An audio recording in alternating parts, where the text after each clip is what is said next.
Il babà a Napoli è una cosa seria. Bravo, Bravo. bravo, bravo, bravo. Si può un'esprime dicere una cosa.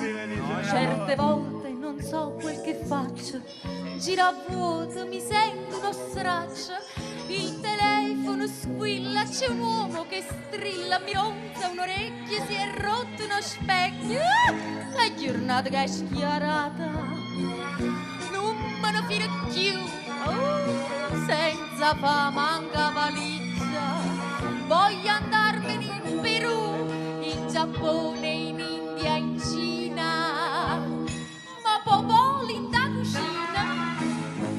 A me quello che mi consola è l'adoro marona, perché quel che mi tira su son che zitto con il ragù.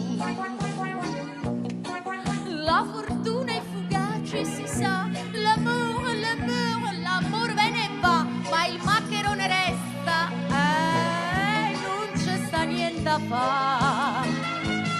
Io mi sento più buona e bella, faccio gnocco da mozzarella, e se a vita amare si fa, si addolcisce con il babà. Il babà è una cosa seria, è una cura che fa bene con babà, non so pazzia, il babà non può ingannare, il babà è come il ciucciotto, la coperta di Linus, se c'è caduto un anno di stress, ha bucato con babà.